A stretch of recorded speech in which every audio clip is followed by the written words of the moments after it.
Assalamualaikum warahmatullahi wabarakatuh. Saya menyadari betul bahwa saya diciptakan Tuhanku untuk apa. Saya diciptakan untuk beribadah kepadanya. Kalau itu jawabannya, maka saya harus memurnikan tauhid.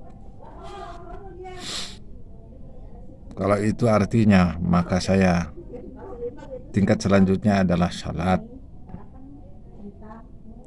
Islam itu harus salat. Ada bangsa yang diciptakan untuk makan. Ada bangsa yang diciptakan kerjanya merusak si bumi. Ada bangsa yang diciptakan dia tidak tahu untuk apa.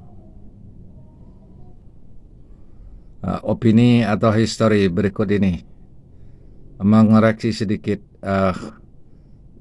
kata generalitik sebelumnya tentang penciptaan. Saya diciptakan untuk beribadah kepadanya. Jadi semua makhluk pada dasarnya diciptakan adalah untuk ibadah.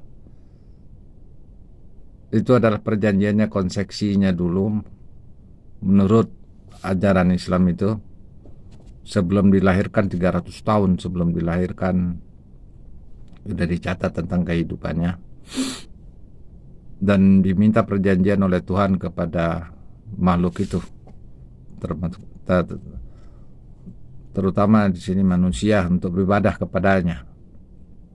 Ibadah. Jadi tidak taat dan patuh aja, tapi ibadah kepadanya. Jadi tidak ada manusia yang diciptakan Tuhan untuk merusak bumi. Dia merusak itu adalah karena ulahnya sendiri. Tidak ada manusia yang diciptakan untuk makan, tetapi dia mengarahkan hidupnya untuk makan itu sendiri, dan seterusnya dan seterusnya. Jadi hanya satu tujuan manusia menciptakan, tujuan Allah menciptakan manusia untuk beribadah.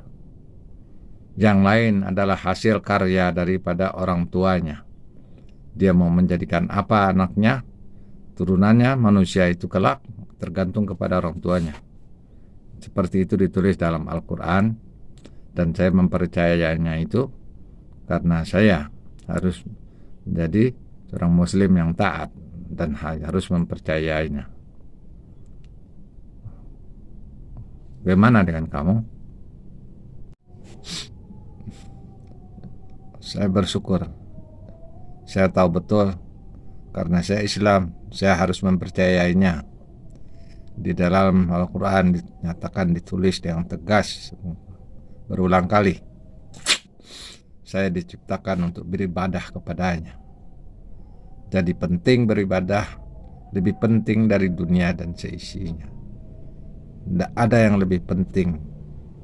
Ibadah bukan untuk cari makan, bukan untuk cari kerja, bukan untuk cari uang, bukan mencari segala macam, tapi untuk ibadah. Yang lain adalah pelengkap. Bagaimana dengan Anda? Bagaimana dengan kamu? Sudah tegakkah ibadahmu? Sudah tegakkah salatmu? Sadarlah.